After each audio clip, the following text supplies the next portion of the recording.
Bob Crane was living the good life in the 1960s. He was known for being one of the most likable men in show business, and he had a flawless smile and impeccable timing. The premise of Hogan's Heroes, a sitcom set in a German prisoner of war camp during World War II, was odd, even dangerous, but Bob Crane made it work, and audiences fell in love with him as Colonel Robert Hogan, the witty and charming star. He transformed the show into a global phenomenon with his unmistakable charisma and sharp wit. Crane had previously established himself as a radio personality before becoming a television celebrity. He hosted a hugely successful morning show that combined drumming performances, celebrity interviews, and quick-fire comedic segments, earning him the nickname "The Man of a Thousand Voices" in Los Angeles. A darling among Hollywood elites, he was regarded as a master of improvisation and exuded confidence by nature. He was reportedly referred to as the fastest wit in the West by Walt Disney himself. The debut of Hogan's Heroes in 1965 made Bob Crane a household name. The show drew millions of viewers during its 6 seasons. Crane's face appeared on everything from lunchboxes to billboards, and he received 2 Emmy Award nominations. He possessed wealth, fame, and creative control, things that many actors could only imagine. Bob Crane appeared to the outer world to be riding high on an unstoppable success wave. However, something darker was starting to take shape behind the glossy exterior. Small alterations were observed by those who worked closely with him. His connections became more strained. His craving for thrills began to spill over into dangerous actions. Nevertheless, none of it garnered media attention. Not yet, anyhow. Off camera, Bob Crane was slipping into something much more sinister, something he believed he could keep concealed forever, but that would soon alter, even while he was making people laugh on camera. Bob Crane was creating a second life that no one on set ever saw while Hogan's Heroes rose in the ratings. He was portrayed to the people as the friendly Colonel Hogan, giggling and outwitting the enemy. But Crane had a whole other goal in mind when the cameras stopped rolling. In private, he had become obsessed with something that would ruin his career and leave a lasting mark on his legacy. It began quietly. Crane became interested in photography when he was still conducting radio shows in Los Angeles, but not just creative stills or portraits. He started wanting to record his intimate moments with ladies. Some were relationships, while others were short-lived liaisons. Many of the female participants were unaware that they were being filmed. Furthermore, the camera was more than just a prop to Bob Crane. Off camera, it became the focal point of his existence. Next up was John Henry Carpenter, a technician and salesperson for video equipment who worked for major TV studios. Due to their mutual interest in photography and cutting-edge video technology, Crane and Carpenter became fast friends after meeting in the middle of the 1960s. Carpenter, however, brought more than just tools. He provided Crane with access to hotel arrangements, exposed him to new technology, and, according to multiple reports, actively assisted in setting up meetings with women. As they traveled together, slept at the same hotels, and documented what happened behind those doors, the two became inseparable. Some acquaintances were worried, while others believed it to be harmless fun between two bachelors. There was something far more obsessive underneath Crane's charm. The distinctions between the two very different lives he was leading were starting to get hazy. Crane's personal life became increasingly strained as his addiction worsened. His marriage broke down. His reputation at the workplace began to deteriorate. According to co-stars, the man was becoming more and more unstable, distracted, and fixated on documenting every facet of his personal adventures. Crane, however, maintained that everything was under control. Then, in 1978, Bob Crane was discovered bludgeoned in his apartment while attempting to start over with theater work and a second marriage. There were no indications of forced entry in the room. There was no theft. John Carpenter was the only other individual who had frequent access to the unit. However, that was just the start. June 29, 1978. Scottsdale, Arizona. The gruesome revelation was made in the afternoon. A theater colleague went to the Winfield Place apartments to check on Bob Crane after he was unable to be reached by telephone. Where Crane had been lodging for a beginner's luck stage run. He discovered what would turn out to be one of the most perplexing and unsettling crime scenes in Hollywood history inside Unit 132A. Bob Crane was in bed, completely still. His skull was deeply lacerated by the weapon, which was excessively strong and intimate. A knotted electrical cable was loosely looped around his neck, and he had been hit several times, perhaps as he slept. Oddly enough, though, nobody else in the room was bothered. No valuables were taken, there was no indication of a heist gone awry, and there was no indication of forced entry. However, what the investigators did discover immediately raised concerns. Crane's private life was documented in graphic detail by hundreds of video cameras, tripods, cables, and tapes. This was obviously not a haphazard break-in. The person who had done this was familiar with him, his routine, and might have even been observing. No defensive wounds were present. That implied that Bob was either asleep or that he trusted the individual enough to open the door for them. John Carpenter, who had come in from Los Angeles to meet Crane only days previously, was among the last to see him alive. The night before the murder, the two sat down to dinner. Together, they even viewed a few of their home videos. When he departed, everything appeared to be okay, but the Scottsdale police weren't so sure, according to Carpenter. They were interested in Carpenter right away. He had access, motivation, animosity, jealousy, and perhaps more. Worst of all, a witness stated that Crane attempted to break up the friendship a few days prior to his passing. Carpenter was hauled in for interrogation by investigators, but the case stagnated because he lacked a weapon, fingerprints, and a clear timeline. Tiny, nearly undetectable traces discovered in a rental automobile was the only concrete proof connecting Carpenter to the crime site. However, it would take over 20 years for that to become clear. Because the case remained unsolved for years. The tapes were placed in a box. They put the files away. Became just another unresolved tragedy in Hollywood. Until a second look at that car and new technologies altered everything. There was no stranger hiding in the shadows like John Henry Carpenter. He was one of Bob Crane's closest friends. His closest, maybe. The two had traveled and filmed together for years, leading a lifestyle that few others in Crane's inner circle really understood. However, when the cops started removing the layers of the name Carpenter kept coming up. And the more they searched, the more suspicion they discovered. Carpenter supplied television celebrities with cutting-edge video technology while working for Sony. He became the man who assisted Bob Crane in documenting everything because of that role. However, their connection, originally founded around a common preoccupation, it has begun to fall apart. It was said that Crane was becoming weary of the arrangement. He desired to change and become a parent.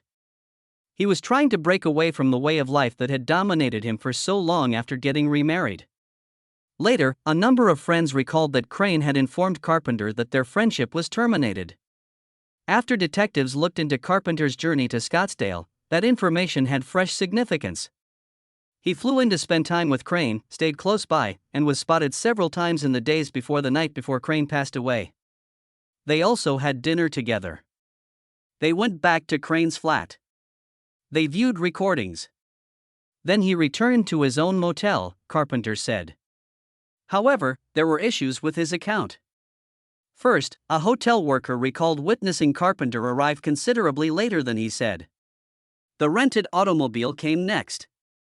On the passenger door, the police discovered a tiny stain. Carpenter was unable to explain how they got to the little but potentially important tissue fragments they found within the automobile. Forensic techniques were still scarce in 1978. The biological material could not be conclusively linked to Bob Crane.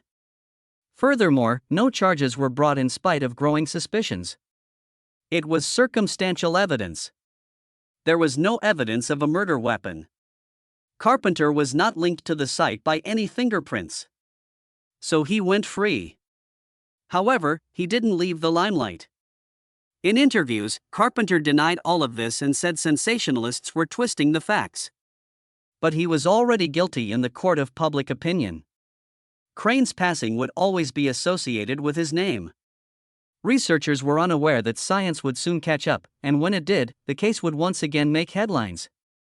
In Hollywood circles, Bob Crane's murder had become a frightening, unsolved mystery that left more questions than answers by the early 1990s. The police in Scottsdale, however, never let it go. They were aware that something had been overlooked. Additionally, they saw a chance to re-examine the evidence that had plagued them for years as forensic scientific developments finally caught up. One object was at the heart of their renewed probe: John Carpenter's rented automobile from his time in Arizona. Detectives had taken samples of tissue, a thin smear of blood, and biological evidence from inside the car back in 1978. There was no way of knowing its origin at the time. However, the department now brought in specialists from a brand new field, DNA analysis, nearly 20 years later. Although the findings were not entirely conclusive, they were enough to reopen the case.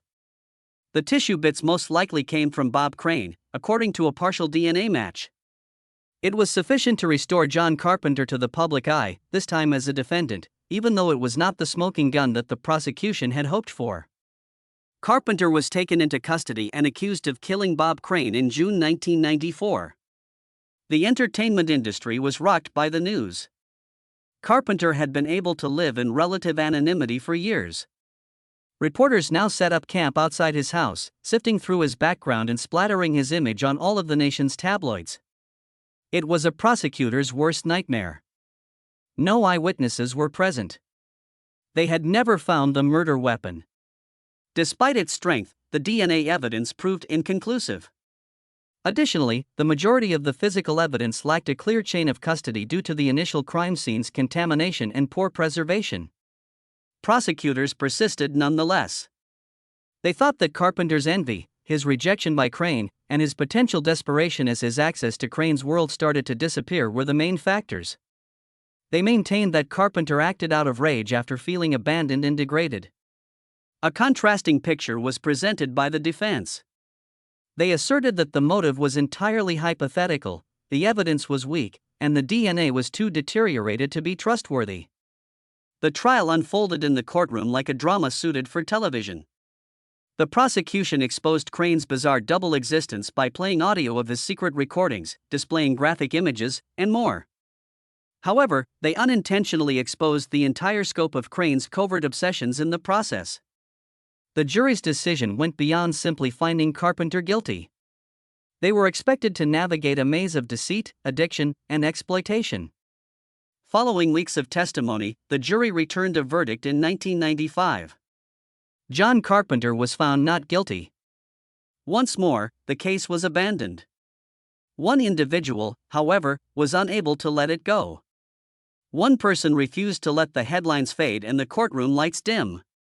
Robert Crane Jr., the eldest son of Bob Crane, had grown up witnessing his father amuse millions of people before witnessing that reputation being destroyed. The trial, the tapes, and the murder. The whole thing had been a public show. However, it was personal to Robert, and he did not believe the story was finished. Robert started looking for answers on his own in the years following the acquittal. He talked to detectives, went through old police files, and went back to see the people who had known his father the best. He was troubled by what he discovered.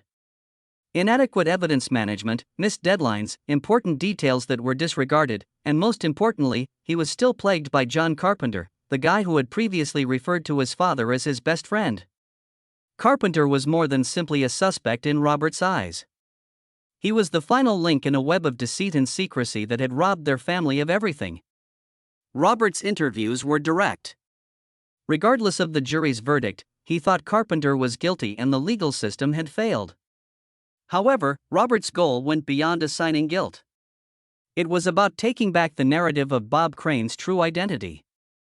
His memoir, Crane, Sex, Celebrity, and My Father's Unsolved Murder, was published in 2015. In it, he described not only the crime but also the man who was smiling. He was a complicated, damaged man who was battling issues that few ever noticed underneath his humor and charisma. Robert opened out about his father's compulsions, addictions, and the way that his popularity had produced a delusion that was gradually dissolving. Although he did not sugarcoat it, he did provide something that had been absent from all of the tabloids and news reports. Background: Bob Crane had been attempting to escape that reality. He had been attempting to transform. Days before his death, he had even taken action to sever his relationship with Carpenter.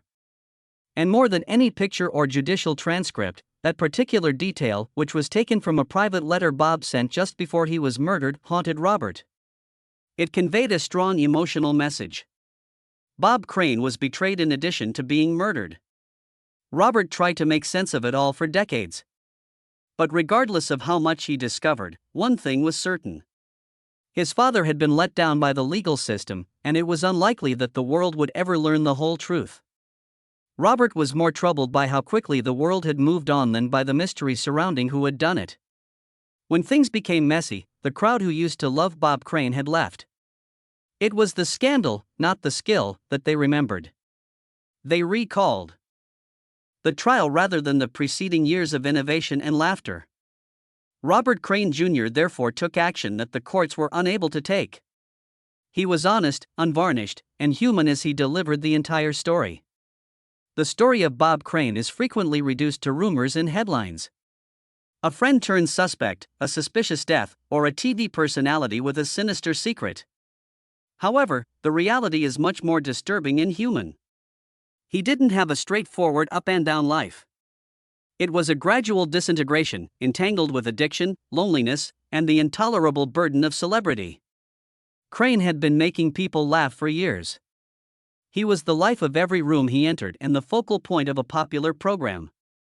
But he was a completely different person when the cameras stopped. His personal life was dominated by an addiction that he was fighting off stage, and dissolved all distinctions. It became increasingly difficult to draw boundaries between friendship and exploitation, between closeness and performance. And it was too late when he attempted to get out of it. The way his narrative was recalled is what made it particularly heartbreaking. Many people don't think of Bob Crane as an Emmy-nominated actor or a talented improviser. He is the man from the unsolved murder, the tapes, and the headlines. Scandal overshadowed decades of toil and laughter. Additionally, because his case was never resolved, it turned into a sort of show that people discussed, conjectured about, and eventually forgot. Even his career took a hit. It is uncommon to discuss Hogan's Heroes, which was once one of the most watched television programs in the U.S., without including a footnote regarding Crane's passing. Directors refrained from mentioning his name. Networks discreetly ceased airing his shows again. It was as though Hollywood itself intended to bury him and the case together. They didn't want to examine what his life showed too thoroughly, not because they didn't care. The entertainment industry was forced to face the difficult reality that many performers were quietly collapsing amid the bright lights and applause after hearing Bob Crane's story. Crane's difficulties were not unique to him. The only one stuck in the middle of them was him. He had everything because of his fame, but it also created an illusion that made him feel alone. His last moments remain unanswered, his screams for assistance disregarded, and his darkest habits allowed. Even now, the whodunit is the main focus when crime podcasts or TV shows bring the subject back into the public eye. However, who killed Bob Crane is not the only mystery. It explains why he was first at risk, why someone so accomplished and well-liked was also so deeply lost, and why nobody intervened until it was too late. The Bob Crane case may never be resolved in court, but there is another kind of truth hidden in the silent pages of his son's book, the records of tenacious investigators, and the unanswered questions of fans. One that reveals a system that overlooked the warning indicators in addition to a murderer. Bob Crane was more than simply the happy face of a vintage sitcom. He was a man who was having a hard time balancing his true self with what society expected of him. He was the hero on screen. He entered a world off-screen that was more solitary and dark than anybody else could quite comprehend. A nation was stunned by his abrupt and violent death, but it also made clear how little we actually know about the people we look up to. Everything else was overshadowed for decades by the mystery surrounding his murder. The public's recollection of his skill and wit also cooled as the case did. And the charisma that used to make him one of the biggest performers on television. The scandal, the tapes, the trial, and the unresolved questions that left many wondering took center stage. A guy who lost control and paid the ultimate price for a life that slid in quiet, however, lay beneath that mystery. The name Bob Crane still evokes interest today, but seldom ever sympathy. He turned into a public representation of unresolved tragedy and private humiliation. However, his story goes beyond what transpired in that Scottsdale apartment. It is about the challenges concealed beneath celebrity, the warning flags disregarded, and the repercussions of ignoring them. Even if justice was never served in court, perhaps by honoring Bob Crane completely, not just as a victim or a headline, we may begin to recognize the true impact he left behind. A legacy that requires us to probe farther, pose more challenging queries, and never presume we know someone based solely on their smile on a screen.